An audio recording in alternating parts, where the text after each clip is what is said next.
홈스쿨링이라는 것은 가정이 함께 하는 거예요. 가정이. 그래서 가족이 함께 제자화되는 거. 그래서 항상 가족 중심으로 모든 일들이 진행되는 것이 이제 홈스쿨링입니다. 그래서 홈스쿨링이라고 하면 자녀 양육의 일차적인 목적이 있다기보다는 어떻게 가정이 회복되고 어떻게 교육이 회복될 것인가.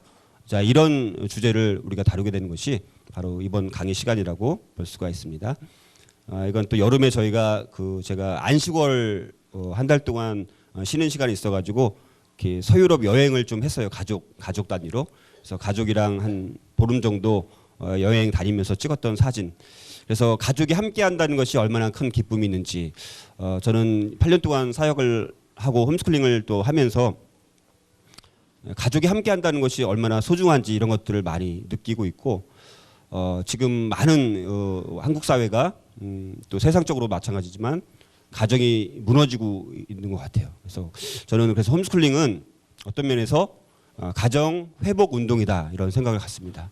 그래서 이 한국 땅 가운데 홈스쿨링을 통해서 가정 회복 운동과 교육 회복 운동이 일어나면 좋겠다는 그런 소망을 가지고 사역을 하고 있어요. 제가 이제 소개해드릴 분이 계신데요. 여기 이제 펜트 장로님이란 분이에요. 이분은 어떤 분이냐면 저희 교회에서 한 7년 전에 저희 교회에서 홈스쿨 선교사로서 한 2년 정도 함께 동역했던 그런 선교사님입니다. 그러니까 굉장히 신기하죠. 홈스쿨링으로 선교를 간다는 것은 우리에게 굉장히 생소한 그런 단어인데 어찌됐든 이분은 한국에 홈스쿨링을 소개하고 실제 홈스쿨링이라는 것이 무엇인지 삶으로 보여주기 위해서 2년간 선교사로서 이렇게 섬겼던 분이에요. 제가 이분을 소개해드리고 싶은 이유는 뭐냐면 이분은 홈스쿨링으로 자랐어요. 그러니까 부모님이 이 장로님을 홈스쿨링을 시켰고 또 이 장로님이 자기 자녀들 한 10명 정도 돼요. 그래서 근데 왜냐면 미국 사람들은요 홈스쿨러들이 10명이면 10명이 많아요. 한 평균 한 5명 될 걸요 아마. 그러니까 10명인지 12명이지만 헷갈려요. 하도 이게 자녀들이 많으니까. 그래서 이제 한 10명 정도인 것 같아요. 제가 정확한 숫자를 모르겠어요. 자녀들이 더 워낙 많으니까. 근데 자기 자녀들 10명 정도를 또 홈스쿨링 하고 있고. 그러면서 제가 이분한테 많은 영향을 좀 받았었는데 제가 한 2010년이죠 벌써 지금 13년인데 2013년에 이제 미국에 이제 그 출장 갈 일이 있어가지고 미국에 갔었는데 제가 여기 미국에 왔다는 소식을 듣고 한 4시간 정도 되는 거리. 근데 제가 막 지금 메릴랜드 주에서 LA 쪽으로 지금 가기 위해서 이제 공항으로 가는 그런 상황이었어요. 그러니까 동부에서 서부 끝까지 가야 되는 그런 상황인데 근데 제가 잠깐 2시간이 빈 거예요. 그러니까 비행기 타기 전까지 2시간 정도 비는 그 시간에 일부러 만나기 위해서 자기 가족들을 다 데리고 4시간 거리에서 저를 만나기 위해서 오셔서 여기 보면 GHSA가 저희 글로벌 홈스쿨링 아카데미 약자거든요. 그래서 리유니언 이제 다시 만나는 그래서 여기 뭐 웰컴 뭐 하고 뭐 여기 뭐 펜트 뭐 이름 써놨어요. 그러니까 굉장히 이제 한국에서 사역했던 시간들이 참 좋은 추억거리로 남으셨던 것 같아요. 그래서 와서 이제 같이 인사하고 2시간 잠깐 교제하고 또 저희는 이제 LA 쪽으로 가게 되고 또 장로님은 또 뭐 그 이유는 모르겠어요. 또 어떻게 뭘 하셨는지 아무튼 그렇지만 그렇게 이제 반가이 맞아 주셨는데 제가 이분을 소개하고 싶은 이유는 뭐냐면.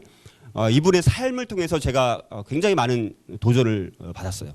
그러니까 이 사람은 홈스쿨링으로 계속 살면서 자녀들과 더불어서 차 타고 이렇게 장거리 이동을 할 때가 있잖아요. 그러니까 이분은 차가 우리가 타는 승용차 갖고는 안 되겠죠. 그러니까 뭐 굉장히 큰 차. 왜냐면 안에까지 타려면 최소한 12명 이상은 타야 되니까 뭐 우리나라 차로 말하면 이제 봉고차 같은 거 뭐 그런 거를 이제 끌고 다니시겠죠. 자, 그래서 이제 그 차 안에서 장거리를 이동하거나 이런 경우에는 뭘 하냐면 우리는 보통 뭐 그냥 뭐 잡담하기도 하고 뭐 그냥 일상적인 얘기를 나눌 텐데 이분은 그 안에서 로마서 1장 암송, 뭐 시편 23편 암송, 뭐 그냥 암송을 하는 거예요. 자녀들과 더불어서 뭐 돌아가면서 하기도 하고 뭐 같이 합독하기도 하고 막 그만큼 성경이 이 사람들의 가족들 또 개인적인 삶들을 지배하는 삶을 살고 있다. 그거를 저희들한테 많이 보여주셨고 그리고 우리가 어떤 문제가 발생했을 때 우리는 어떻게 합니까? 우리가 어떤 문제가 발생했어요. 그럼 어떻게 해요? 집에 무슨 문제가 개인적으로 문제가 발생했어요. 그럼 뭐 어떻게 합니까? 뭐 걱정하고 고민하겠죠. 근데 이분은 딱 어떤 문제가 발생하거나 지금 내가 어떤 일을 결정해야 되거나 갑자기 뭐가 막히거나 이런 때면 바로 성경을 찾아봅니다. 그러니까 워낙 성경 알고 있는 말씀이 많기 때문에 그 상황에 맞는 말씀들이 성령님께서 물론 그거를 깨우쳐 주시겠지만 뭐 문제가 있거나 어려움이 있거나 뭔가 결정해야 될 때 잘 판단하기 어려울 때 무조건 성경으로 돌아가는 거예요.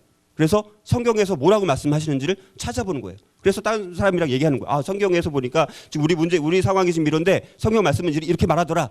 그럼 우리가 한번 이렇게 결정해 보자. 그러니까 항상 이런 식으로 결정을 한다는 거예요. 그러니까 이런 것을 통해서 저에게 많은 도전을 주었고, 이분은 그냥 장로님이에요. 그러니까 목회자도 아니고 평신도로서 살아가면서 그리스도인으로서 어떻게 살아간다, 어떻게 살아가야 될지 이런 모습을 저에게 샘플로 보여주시고 이렇게 본을 보여주신 분이라고 생각합니다. 그래서 이제 워킹 바이블 딕셔너리 같은 사람이에요. 그러니까 걸어다니는 말씀 암송을 워낙 많이 한 거고 성경을 워낙 많이 보셨기 때문에 모든 상황들을 다 말씀에 접목시키는 것들을 볼 수가 있었어요. 자, 그리고 이제 또 두 번째로 이제 마지막으로 소개할 분이 계신데, 여기는 요 분인데, 요 분은 이제 게리 콕스 목사님이라는 분이에요. 자, 이 게리 콕스 목사님이라는 분은 어떤 분이냐면 이제 미국에서 한 30년 가까이 옛날에 미국은 지금 이제 홈스쿨링이 많이 이제 합법화됐지만 옛날에는 그것이 이제 우리나라처럼 합법적이지 않은 그런 케이스였어요. 그래서 메릴랜드 주와 이 홈스쿨링을 하면서 홈스쿨링이 법적으로 인정되기 위해서 계속 메릴랜드 주정부와 함께 그거를 논의했던 분이에요. 그래서 아들이 그때 장남이 이제 어렸을 때인데 장남을 항상 데리고 다녔어요. 장남이 요 사람이 장남이에요. 장남의 직업이 뭔지 아세요? 장남의 직업이 변호사가 됐어요. 변호사. 맨날 아빠가 이 아들을 데리고 주정부와 이 법적인 문제를 갖고 논의하는 거를 옆에 따라다니면서 듣다가 이제 변호사가 된 거죠. 쉽게 말해서. 이제 그래서 홈스쿨링이라는 것은 그렇게 자녀들과 더불어서 그러니까 아빠 또 엄마 부모의 삶을 자녀들에게 전수해 줄 수 있다. 근데 제가 이분을 소개시키고 싶은 이유는 뭐냐면 이 장남이 여기가 지금 장남 집이에요. 장남 집. 근데 이 장남이 아빠의 삶을 너무 따라가고 싶은 거예요. 그러니까 아빠가 살아가는 그 모습대로 자기는 살아가고 싶은 것이 장남의 마음이에요. 그래서 아빠의 집으로부터 멀리 떨어져서 살지 않고 너무나 아빠를 사랑하고 존경하고 아빠의 그 삶을 자기도 똑같이 살고 싶어서 그 이웃에 사는 거예요. 이웃에. 그리고 아빠도 이 농장을 합니다. 그러니까 미국 여기는 메릴랜드 주는 좀 시골이에요. 그래서 이 농장을 웬만한 홈스쿨러들은 다 농장을 경영을 해요. 그래갖고 이 아들도 자기도 똑같이 여기 뒤에가 이게 다 마구간 같은 데예요. 사실 여기. 그래서 똑같이 자기도 농장을 운영하는 거예요. 그러니까 아빠의 판박이의 삶을 자녀들도 살아가는 모습들. 저는 이런 것이 이 홈스쿨링의 결과가 아닌가 생각을 해보게 됩니다. 자, 그런 측면에서 과연 여러분들이 살아가는 삶의 그 모습 그대로 우리 자녀들도 그렇게 살아가기를 바라는가? 그리고 여러분 자녀들도 여러분들 자녀의 입장에서 여러분들 바라보면서 나는 엄마처럼 아빠처럼 그렇게 살아가는 모습을 보고 저도 그렇게 살아가겠습니다. 라는 입술의 고백을 할 수 있는가? 그래서 제가 보니까 제가 민망스럽게도 장남 아들이 아빠한테 자기는 아빠를 사랑한다고 그러고 자기는 아빠를 존경한다고 막 이런 표현을 계속 하는 거예요. 자, 그래서 이 어른이 이제 지금 거의 40 정도 됐을 거예요, 지금은. 그러니까 이런 걸 보면서 야, 이게 바로 홈스쿨링의 결과가 아닌가. 아니, 홈스쿨링을 하신 거죠. 그런 생각들을 많이 해보게 되면서 저한테 정말 많은 영향력을 주었고 실제 그렇게 살아가는 모습들을 저에게 보여주셨던 두 가정을 제가 소개를 하면서 오늘 또 나머지 강의들을 진행을 하려고 그렇게 생각을 합니다. 내 자녀에게 부지런히 가르치라라는 제목이 있는데요. 그들에게 깊이 영향을 미치라. 자, 우리 그 신명기 6장 4절에서 9절 쉐마 명령으로 너무나 잘 알고 있는 말씀이죠. 같이 한번 읽어보고 제가 또 계속해서 강의를 진행하겠습니다. 같이 읽어보겠습니다. 시작. 이스라엘아 들으라. 우리 하나님 여호와는 오직 유일한 여호와이시니 너는 마음을 다하고 뜻을 다하고 힘을 다하여 내 하나님 여호와를 사랑하라.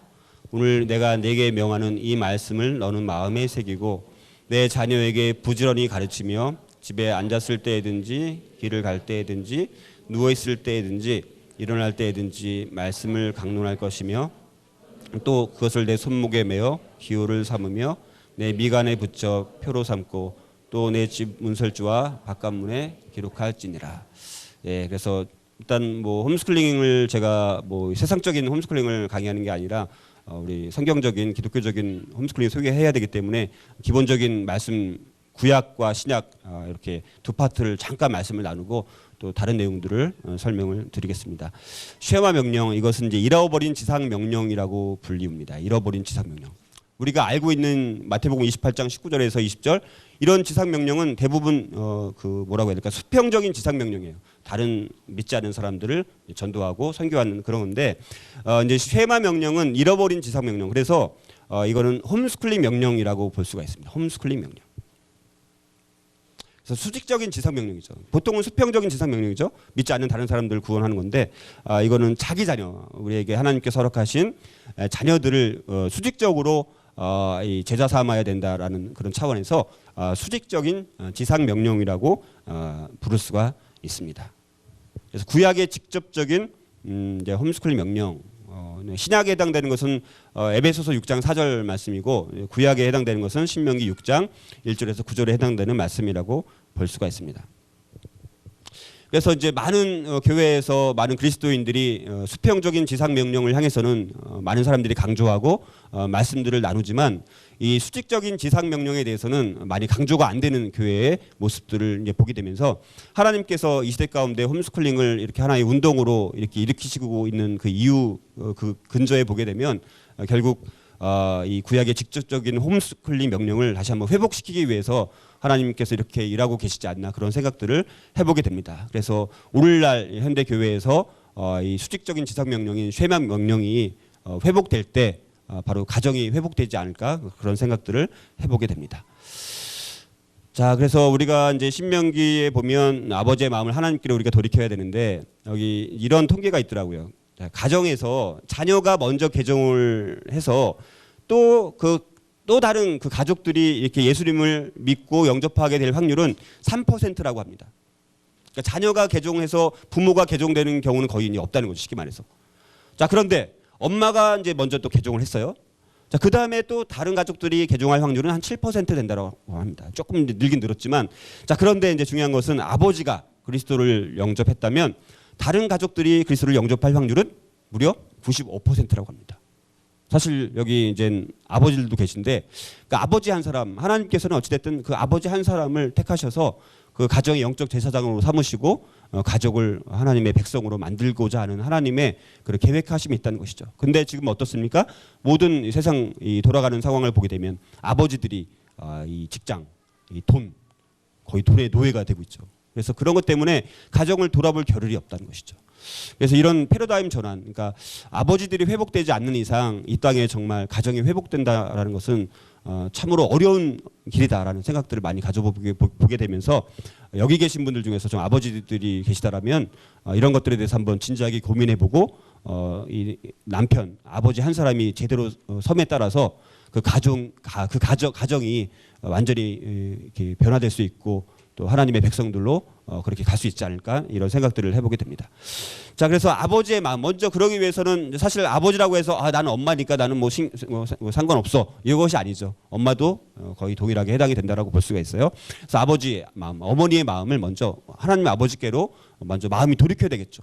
자녀에게로만 돌이켜서는 우상숭배가 되는 거예요. 하나님이 아닌데도 자녀에게 모든 것이 포커스가 맞춰주게 되면 그것이 또 우상숭배가 되어버릴 수가 있습니다. 먼저 우리 부모의 마음을 하나님께로 정말 돌이켰는가를 우리가 돌아보는 것이 가장 중요한 것이다라고 말씀드릴 수가 있고, 그 다음에 아버지의 마음을 자녀들에게 돌이킬 때 하나님께서 가정을 회복시키는 원리는 바로 이 원리가 아닌가 그런 생각들을 해보게 됩니다. 그런데 우리는 아버지 하나님한테도 마음이 돌이켜져 있지 않고 우리 자녀들에게도 마음이 돌이켜져 있지 않고 어디에 마음이 지금 가 있는지 모르겠습니다. 여러분들의 마음을 한번 돌아보면서 내 마음은 지금 어디에 가 있는가?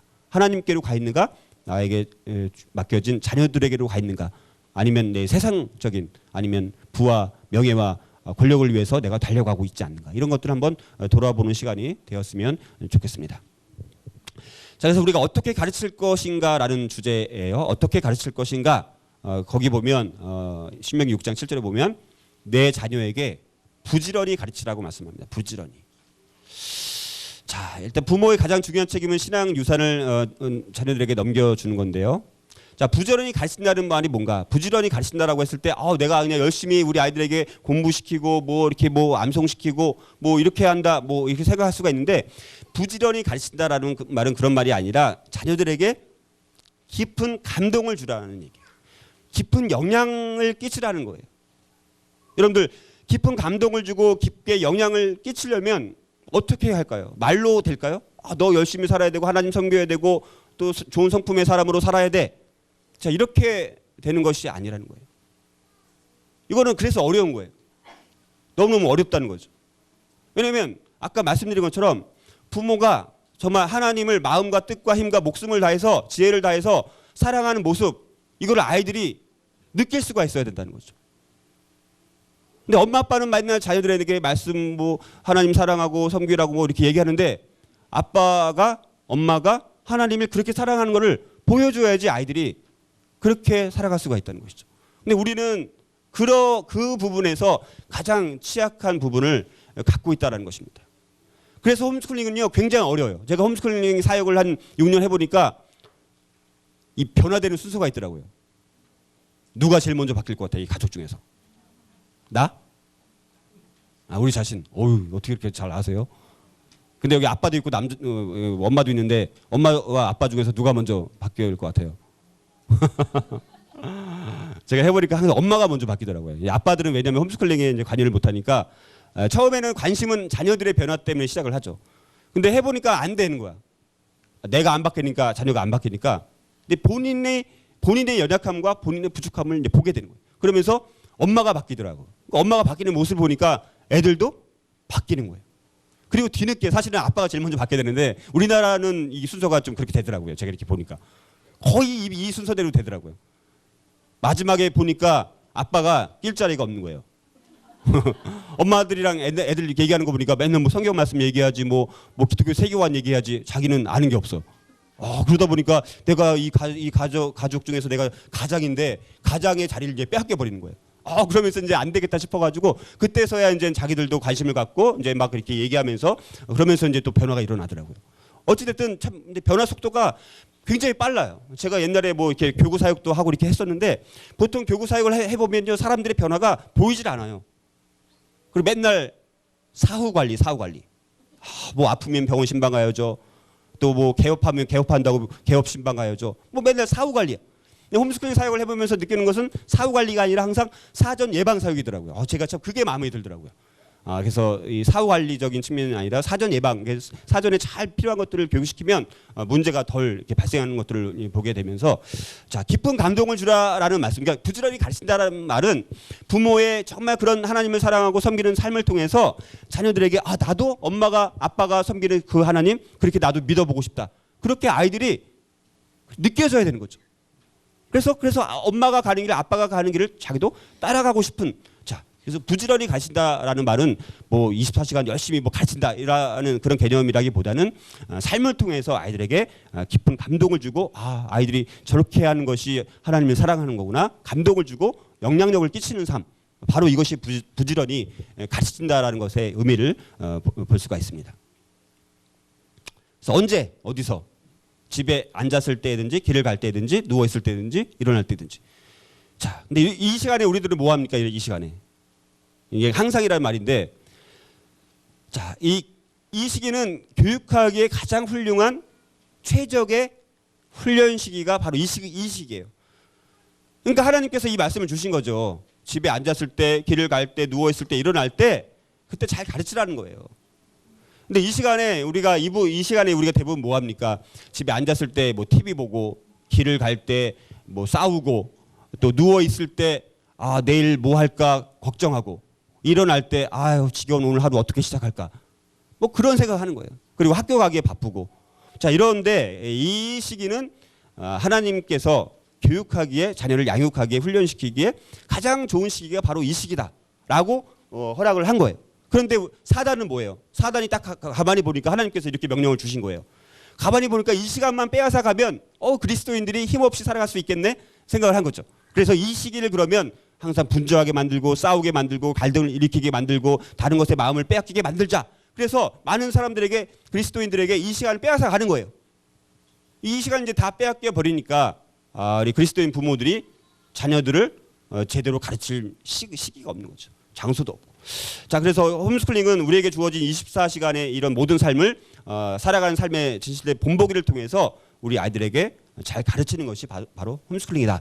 이렇게 말씀드릴 수가 있습니다. 여러분들 이 네 가지의 가장 최적의 교육의 훈련의 시기에 과연 여러분들은 뭐를 하고 있는가? 이렇게 한번 돌아보면 여러분들이 홈스쿨링이라는 것은 바로 이런 시간들을 더 의미 있게 하나님의 말씀 중심으로 자녀를 가르치기 위해서 한다라고 말씀드릴 수가 있습니다. 예, 그래서 많은 것들이 있는데요. 말라기 4장 4절에서 6절은 사실 구약의 또 이 구약 예언서의 가장 마지막 부분이 말라기서 4장 4절에서 6절의 말씀입니다. 자, 근데 구약의 마지막 말씀을 보니까 이런 말씀이 있는 거예요. 여기 보면 너희는 내가 호렙에서 온 이스라엘을 위하여 내 종 모세에게 명령한 법 곧 율례와 법도를 기억하라. 보라, 여호와의 크고 두려운 날이 이르기 전에 내가 선지자 엘리야를 너희에게 보내리니 그가 아버지의 마음을 자녀에게로 돌이키게 하고 자녀들의 마음을 그들의 아버지에게로 돌이키게 하리라. 돌이키지 아니하면 두렵건대 내가 와서 저주로 그 땅을 칠까 하노라. 자, 이렇게 무서운 아주 무시무시한 말씀을 하나님께서 마지막 구약의 메시지를 통해서 우리에게 들려주고 있다는 것이죠. 자, 그래서 우리가 부모와 자녀가 관계가 회복되려면 일단 가족 모두가 하나님의 말씀을 기억하려고 하는 시도가 필요하고 또 아버지의 마음을 다시 아까 말씀드린 것과 신명기 6장과 마찬가지예요. 아버지의 마음을 먼저 자녀에게로 돌이켜야 되고 그리고 세 번째로 자녀들의 마음이 아버지에게로 돌이켜져야 돼요. 그러니까 아버지의 마음이 자녀에게로 돌이켜지면 자녀들이 그 마음을 알아요. 그 마음. 제가 예전에 홈스쿨링 처음 시작했을 때 여러분들 여기 다 결혼하신 분들인 것 같은데 여러분들 남편과 아내를 처음부터 사랑한 분들도 계시겠지만 어느 순간이 되면 아내가 다른 사람으로 보이는 거죠. 정말 사랑스러운 존재로 보이는 거예요. 자, 그런 경험이 있는데 여러분 저는요 이 비슷한 경험이에요. 비슷한 경험. 근데 이 비슷한 경험을 우리 자녀들에게서 했어요. 자녀들에게서. 홈스쿨링을 이제 하기로 마음 먹고 그래서 이제 맨날 바쁜 와중에 애들과 시간을 보내지 않았었는데 아무튼 여러 가지 뭐 이런 계기로 인해서 홈스쿨링을 하게 돼서 우리 자녀들을 이렇게 다시 보는데 옛날에 봤던 우리 자녀들의 모습이 아닌 거예요. 너무너무 귀하고 너무너무 보물 같고 너무너무 사랑스럽게 보이는 거예요. 이전에도 물론 그랬지만 근데 이전에 느끼지 못했던 다른 감정으로 다른 눈빛으로 우리 자녀들이 보이는 거예요. 그래서 우리 자녀들에 대해서 제가 다시 한번 더 사랑하는 마음을 갖게 되면서 홈스쿨링을 정말 뜨겁게 열정을 가지고 근데 시작을 했지만 여전히 이렇게 돌아보면 그때만큼의 그 눈빛으로 우리 아이들을 바라보지는 못하는 것 같아요. 그래서 우리가 아내를 향해서도 남편을 향해서도 하나님을 향해서도 우리가 첫사랑을 회복해야 되는 것처럼 홈스쿨링을 또 하다 보면 처음에 그런 열정과 그 마음들이 식어지게 돼 있어요. 그래서 이걸 계속해서 회복시키는 것들이 필요하고 그래서 끊임없이 자녀들에게 정말 내가 하나님께서 여러분들 사랑하시는 거 느끼시나요? 하나님이 여러분들 사랑하는 걸 우리는 느끼잖아요.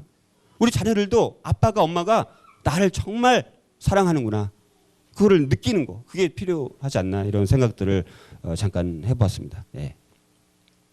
자, 구약의 명령을 잠깐 살펴봤고요. 이제 신약의 명령이 있는데, 자, 에베소서 6장 1절과 2절, 3절, 이제 4절 말씀이 이제 굉장히 중요하더라고요. 예, 그래서 시간이 없는 관계로 그냥 말씀 읽는 건 넘어가고요. 자, 이 말씀은요, 신약의 직접적인 홈스쿨링 명령이라고 볼 수가 있습니다. 신약의 직접적인 홈스쿨링 명령. 아까는 구약의 직접적인 홈스쿨링 명령이 어디예요? 신명기 6장 4절에서 9절 말씀이라고 한다면 신약에서 홈스쿨링에 대한 직접적인 명령을 찾는다면 에베소서 특별히 6장 4절이 가장 핵심적이 되는 말씀이라고 볼 수가 있는데요. 그 에베소서 6장 1절에서 4절 말씀을 제가 이 말씀을 이렇게 묵상을 해보면서 느끼는 거는 뭐냐면 이 안에 그 가정에서 자녀 양육의 기본 원리들이 이 말씀 안에 다 있더라고요. 그래서 제가 이 말씀을 굉장히 좋아해요. 이 말씀 안에 기가 막힌 6가지 원리가 있더라고요. 그래서 그거를 잠깐 소개를 했으면 좋겠어요. 거기 보면 먼저 1절에서 3절을 보게 되면 자녀의 부모에 대한 의무.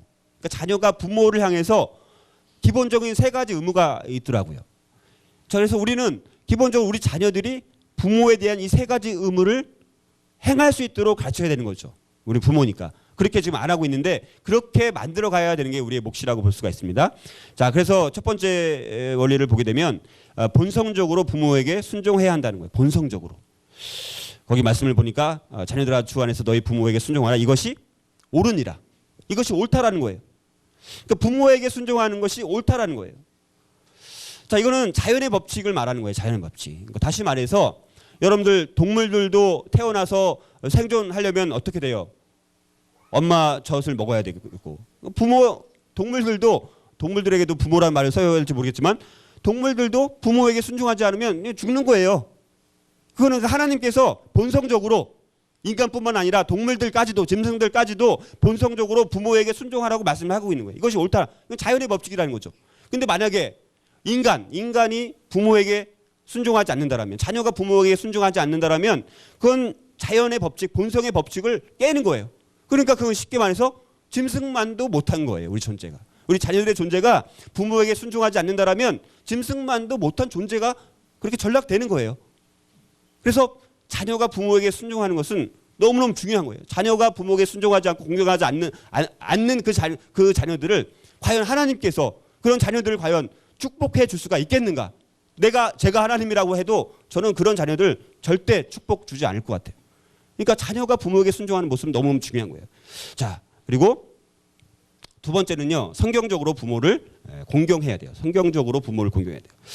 자, 내 아버지와 어머니를 공경하라. 이것은 약속이 있는 첫 계명이니까 그 10계명 중에서 이 자녀가 부모를 공경하라 이 명령에게만 내가 잘되고 땅에서 장수하리라는 약속의 말씀이 주어지고 있다는 것이죠. 그러니까 하나님께서 특별히 이 말씀 자녀가 부모를 공경하는 것에 대해서 굉장히 무게를 두고 있다. 중요하게 여기고 있다는 것을 우리가 알 수 있다는 거예요. 그래서 이것은 신의 법칙이라는 것이죠. 성경적으로 부모를 공경하라. 이건 성경에서 분명히 말씀하고 있는 거고 약속이 있는 계명이고 그래서 성경적으로 부모를 공경한다. 공경한다라는 건 뭐예요? 쉽게 말해서 부모에게 무게를 둔다는 거죠. 부모에게 가치를 둔다라는 의미입니다.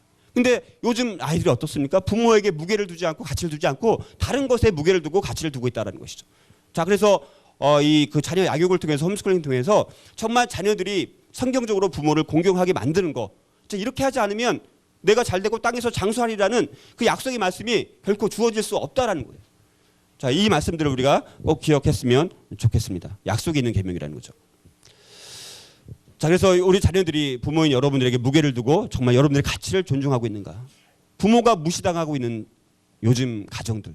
절대 그 가정 하나님께서 세우신 그 가정의 모습대로 과연 갈 수가 있을 것인가? 자녀가 부모를 무시하는 이 세태 속에서 얼마나 자녀들이 부모를 무시하는지 몰라요. 자기들이 스스로 잘나서 컸는지 알아요. 자, 이것을 다시 우리가 회복시키는 것이 너무너무 중요하지 않나 이런 생각들을 해보게 됩니다. 그리고 세 번째로 복음적으로 부모에게 순종해야 합니다. 그래서 항상 아무 때나 또 사람들 때리고 다녀 이런 명령에도 아이들이 순종하면 안 되겠죠. 그러니까 주 안에서 복음 안에서 순종할 것을 말씀을 하고 있다는 것이죠. 그래서 복음적으로 부모에게 순종할 것을 말씀하고 있습니다. 그래서 세 가지의 말씀을 좀 드렸어요. 그래서 우리 아이들이 이 세 가지 원리대로 부모를 순종하고 정말 공경하고 있는가? 이것이 출발점이라는 것이죠. 이것이 안 되면 사실 다른 거는 여러분들 부모가 자녀를 정말 죽으라고 얼마나 헌신돼서 가르칩니까? 근데 어른이 되어서 어른들을 얼마나 여러분들 스스로도 돌아보세요. 여러분들 스스로도 여러분들 부모님, 아버님, 어머님을 얼마나 지금도 공경하고 그들에게 존경하고 순종하고 있는지 참 쉽지가 않습니다. 그래서 우리 자녀들은 정말 여러분들을 그렇게 공경할 수 있는, 순종할 수 있는 아이들로, 존경할 수 있는 아이들로 키웠으면 좋겠어요. 자, 그 다음에 이제 두 번째로 부모가 자녀에 대해서 어떤 바른 양육법을 가져야 될 것인가 세 가지를 말씀을 드릴 텐데 첫 번째는요. 어머니가 아니라 아버지가 양육에 궁극적 책임을 져야 합니다. 여기 보면 또 어미들아 너희 자녀를 이렇게 말씀하지 않고 또 아비들아. 자, 아비들아라고 말씀하고 있어요. 하나님께서 우리에게 주신 말씀은 아비들아 너희 자녀를 노엽게 하지 말고 오직 주의 교훈과 훈계로 양육하라. 이렇게 말씀하고 있다는 거예요. 자, 아비들아. 그러니까 하나님께서 자녀 양육의 궁극적인 책임을 엄마에게 맡긴 것이 아니라 아버지에게 맡겼다라는 것을 이 말씀을 통해서 우리는 분명히 알 수가 있다는 것이죠. 그래서 아버지는 너무 중요해요. 아버지가 회복되지 않는 이 교회와 가정과 이 사회는 정말 소망이 없지 않나 이런 생각들을 해보게 됩니다. 그래서 아버지는 하나님의 대리자 역할을 하기도 하고 하나님의 그림자 역할을 하기도 해요. 그러니까 쉽게 말해서 아이들이 이 아버지를 통해서 누구를 볼 수 있느냐면 아버지를 통해서 하나님을 본다는 거죠. 아버지를 통해서 아버지가 그림자 대리자가 되어서 아버지를 통해서 보이지 않는 하나님을 알 수 있다는 거예요. 자, 근데 보이는 아버지의 그 권위 아래에 있지 않으면 보이지 않는 하나님을 섬긴다는 것은 굉장히 힘든 일이에요. 그러니까 아버지와의 관계가 굉장히 중요해요. 그래서 아버지와의 관계가 너무 힘든 사람들은요, 하나님 아버지를 믿는 것도 굉장히 장애가 돼요. 그래서 우리 아이들에게 아버지는 하나님의 대리자 역할, 하나님의 그림자 역할을 하기 때문에 아버지가 살아가는 그 모습은 하나님에 대한 이미지까지도 영향을 끼치기 때문에 아버지 한 사람이 가정에서 얼마큼 영적 제사장으로 쓰느냐는 너무 중요하지 않나, 이런 생각들을 해보게 됩니다. 자, 두 번째는요, 권위주의가 아니라 권위가 있는 사랑으로 양육해야 돼요. 자, 권위주의. 여기 보면 너희 자녀를 노엽게 하지 말라. 자녀를 노엽게 하는 것 중에 가장 큰 원인 중에 하나가 권위주의예요. 권위주의. 권위는 나쁜 건 아니지만 권위주의는 매우 나쁜 거예요.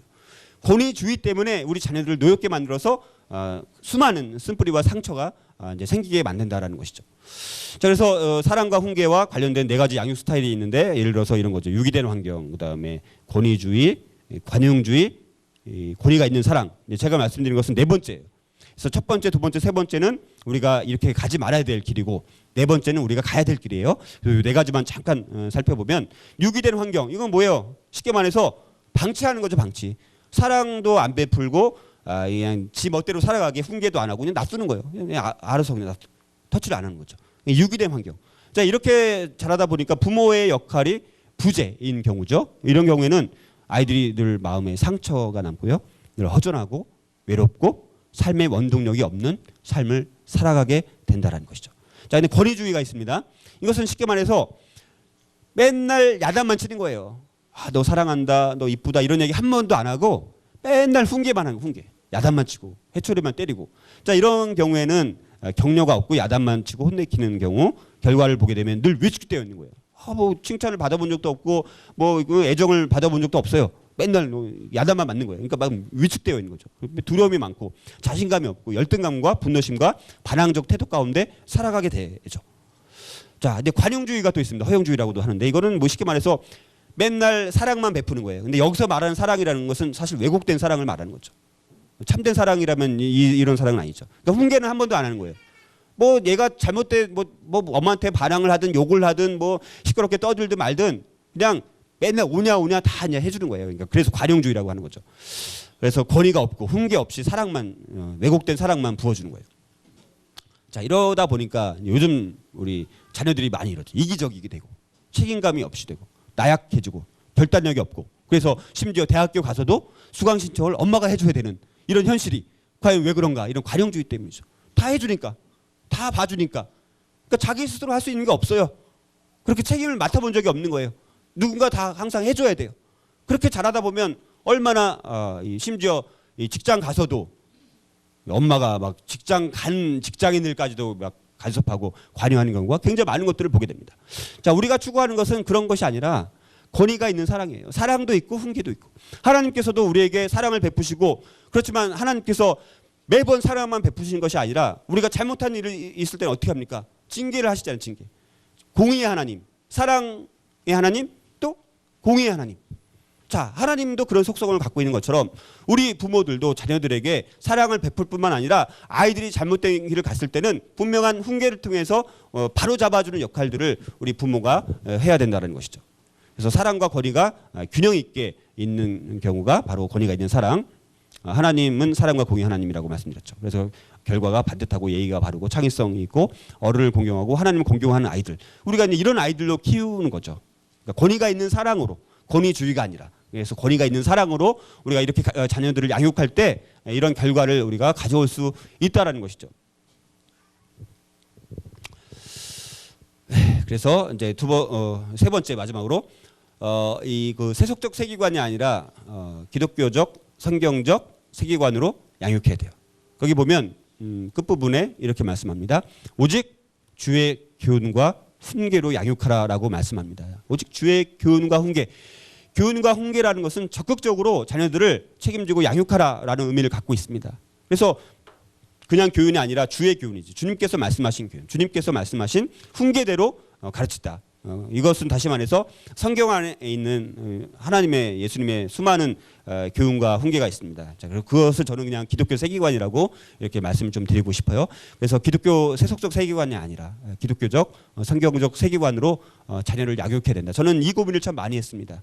그래서 이제 우리가 뭐 성경적 교육 철학도 채택을 해야 되고 각 과목마다 어떤 성경적 가치관이 담겨져 있는지도 우리가 알아야 되고, 그다음에 이 방법론에 있어서도 성경적인 방법론을 사용해서 우리 아이들을 예수님의 제자로서 훈련시켜 나가야 돼요. 그러니까 그러려면 우리가 성경에 대해서 이제 많이 알아야 되겠죠. 그래서 성경의 삶이 무엇인지 알고 또 기독교 세계관이 무엇인지 알고, 자, 이것을 우리 자녀들에게 그렇게 살아갈 수 있도록 우리가 양육해야 되는 책임, 이것이 바로 우리 부모들에게 있다라고 이제 말씀을 드립니다.